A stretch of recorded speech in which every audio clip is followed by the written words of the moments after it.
And the rules of the game demand that in capitalism, my final C, if you don't understand these rules, the person who does takes advantage of you.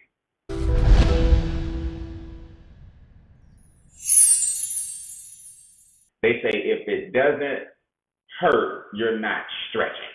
Okay? So even if you don't do this challenge, meaning you're not going to take the notes that I'm giving you, and you're not going to implement the strategies I'm giving you, and you're not going to share these strategies I'm giving you, at least do me a favor, and let's start with the first C. Here it is, consistency, right? Why did I go ahead and go public and say I'm going to go 26 days straight and do a live on the ABCs of money? Well, that means I have to be consistent. That means it may not be you, but certain people are waiting and saying, is he going to fall short? He going to slip at E. He going to drop the ball at J. Somewhere around P, he going to get tired. And you could be right, but my job is to keep on going because we got to be C, we got to be consistent. When it comes to your finances, man, here's something I recommend everybody do. Put your bills on autopilot. Put your bills on autopilot. Now, I used to do this, and this is what helped me get consistent with my money. I used to do this.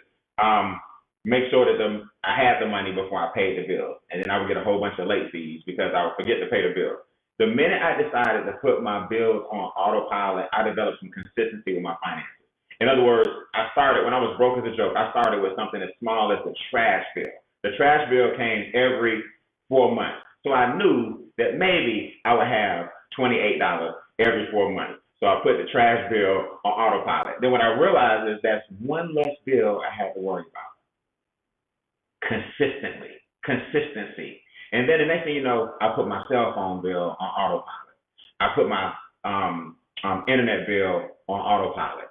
And those are the ones that were consistently the same. So I knew that my trash bill was going to be $28 a quarter. I knew that my cell phone bill was going to be $129. I knew that my internet bill was going to be $99. Then here's when I knew my cash flow, which is the second C I'm going to hit. How about that? My cash flow was getting sick. When I didn't care what the bill was, I knew that the money was going to be there. See, the reason why you guys don't put your bills on autopilot and create that consistency with your budget and that consistency with your money is because you don't really know if the gas bill or the water bill or the electric bill is going to be as high or as low because you can't predict it. So you're afraid to put those on autopilot because you're afraid that one day that light bill may come out and be a little bit more than you anticipated, so you won't tell them to go ahead and draft it. You won't tell the gas bill to go ahead and get drafted. You won't tell the water bill to go ahead and get drafted. Why? Because there's variables in those bills. So here's what I tell people. My money started getting real consistent, and so did my attitude when bills were no longer at the forefront of my mind because I put them on auto draft and started some consistency. That was the one part in my life that was the one aspect of my life I had to change. If you're thinking about bills every day, and guys, it can be subconscious. Okay? How about another C? Consciously, you're thinking about your bills all day. All right? When is this due? When is that due? Do I have it in the account? Have I checked the mail yet? What am I on time with? What am I late with? And when you consume, you see how I'm sliding all the C's in? When you consume those thoughts all day long, and consciously all you thinking about is the bills, then more bills come. But when you put your bills on auto draft and develop some consistency, the less you have to worry about, the more you can focus on. I want y'all to put that in your notes now. The less you have to worry about, the more other things you can focus on. So I'm giving you a tip. I'm telling you how I work my way right out of a budgeting mentality. I'm telling you how I work my way into some consistency and a rhythm when it comes to my money and finances. The bills that you know are standard. They have no variable, no flex whatsoever. Internet bill is going to be the same every month. Your cell phone bill is going to be the same every month, right? Your cable bill, I don't know why mine fluctuates, but it should be the same every month. The bills that have no variables, start with those. If you're still paying bills manually, you're wasting a large part of your mental hard drive. So autopilot your bills and build some consistency with your expenses. Which brings me to number 2, C. The only way to do that is you have to increase your cash flow. I think people miss this. You got to increase your cash flow. Here's what people don't realize. Cash flow is how long your money stays with you. It's measured in time. Income is how much money you have.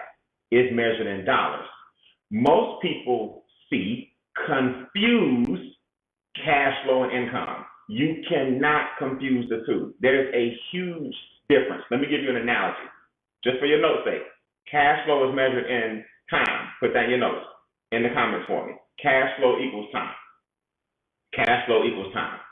Income equals dollars. Income equals dollars. And people confuse the two. Let me prove it to you.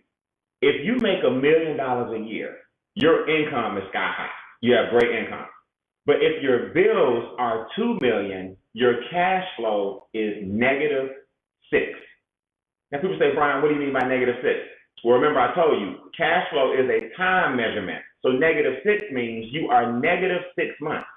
If this is 12 months, right? My hand's right here. This is 12 months of the year, right? And so 12 months equals $2 million. That's your expenses. But your bills are right here, $1 million. That means you got 6 months where you negative. So your cash flow is a -6 months. Your cash flow is a time measurement. So $2 million in bills, because you got to look like Mr. Millionaire. You got to have a golf membership like Mr. Millionaire. You got to have a luxury car like Mr. Millionaire. You got to have a house like Mr. Millionaire. So Mr. Millionaire has great income for 6 months. But his bills are 12 months long. So by June, he's broke. So all you have to do to determine your cash flow, you can prorate that same thing for a month. By the 15th of every month, he's broke. By Wednesday of every week, he's broke. By June of every year, he's broke. You understand? Because cash flow is a time measurement. Now let me flip it. Let's take a school teacher. She makes $80,000 a year over 12 months. But her bills are $40,000. She's good for 2 years. Her cash flow is way better than Mr. Millionaire. She makes $80,000 a year. These are my hands. Represents her annual salary. Her expenses, though, are only $40,000. She can go another year without making an extra dime because her cash flow is 2 years, because she makes enough in 1 year to handle 2 years without doing anything different. So her income is way less than Mr. Millionaire's, but her cash flow is way longer. The reason most people can't consistently grow their money is because they have a negative cash flow cycle. That's your C. That's another C for the day. You got to build consistency. You got to watch these ABCs of finance every day. And for once in your life, do something consistently and create a routine. You got to have positive cash flow. You got to stop letting the banks with the taxes, the overpayment. Some of y'all are about to get a refund this year. Let this be the last year. You're overpaying taxes and getting your money back next year. And then inflation eats into it, so it's really less than the refund. Then it's considered earned income, so even your refund is taxed. And all it is your money back from last year when you could have been using it this year. But that's another story we'll teach you. Cash flow. Your debt is sky high because your taxes are sky high. So the interest that you're paying every single week, every single month, every single year could be in your investment account. So it's keeping you from making more what? Cash flow. I saw a special this morning on the news. Ready to get out of the debt that you got into last month. They already know people overdid it for Christmas. They already know people did too many celebratory activities in December and November and October. So isn't it amazing how they sell, this same station was telling you where to get the TVs, where the Walmart specials were, where the Amazon specials were, how to swipe your credit card. They were telling you all those, credit card. See, I ain't got time. They were telling you all those things, this same station. Now in January, how did you get out of debt? D. That's tomorrow. We don't see today. How do you get out of debt? Let me give you some tips for all that holiday debt you ran up and how you can go through your house and find things to sell. I'm like, but you just sold them last month on buying all the stuff. Now you're giving them the solution this month to get out of the problem that you caused. Boy, it's rough out here. It's rough out here. It's called my final C, capitalism. It's called capitalism. Before I get into capitalism and close this out, because I'll tell you, these ain't going to be long, right? I don't want them to be long because then you'll make an excuse, E, that's later, as to why you won't plug in. So I can't make these long. Here's a positive cash flow cycle, and here's a negative cash flow cycle. Watch this. If you have a negative cash flow cycle, the lack of money costs you money. In other words, I have the money to pay the rent, but the rent is not paid on time. They won't put you out right away, but there's $100 or $50 or whatever, $150 late fee, because the income-wise you have it, but you don't have it when the landlord expected it. So there's a penalty for being late. Late fee on your gas bill, late fee on your water bill, late fee on your cable bill, late fee on your internet bill. Now you see why I said put certain ones on autopilot so you won't calculate a late fee. People say, well, Brian, a late fee may be $5, a late fee may be $10. No, a late fee is a late fee. If I take your $5 or $10, let's just say $10, and I multiply that by the number of bills you have late, let's just say there are 5 of them, and then that's $50 times 12 months. That's $600 in late fees. Now, if we take $600 and we would have put that in your investment account, time the number of years you've been late, they robbed you $10 at a time. See, it's not the $10 that I'm stressing here. It's called lost opportunity cost. You had $10 on your late water bill, your late gas bill, your late cell phone bill, your late internet bill. Multiply that by 5 times 12 months. You see what I'm saying? I mean, 5 bills at $10 is $50 times 12 months is $600. It's not the $600. It's not the $10. It's what the $600 could have been making because your cash flow is negative.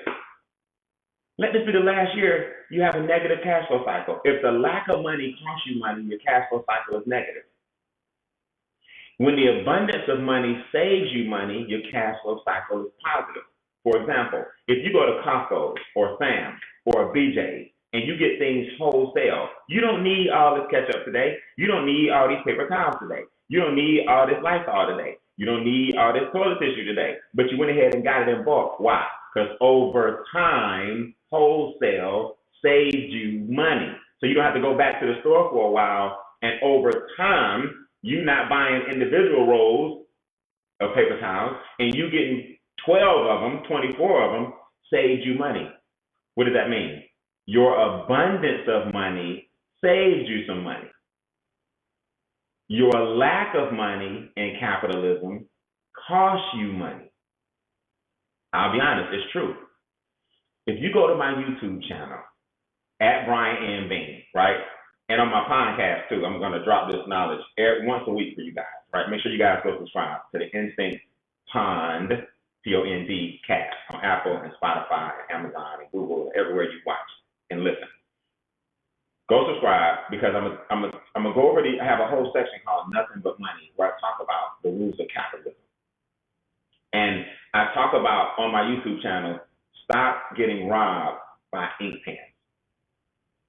A person doesn't have to rob you with a gun anymore these days. A person doesn't have to rob you and pull you in a dark alley.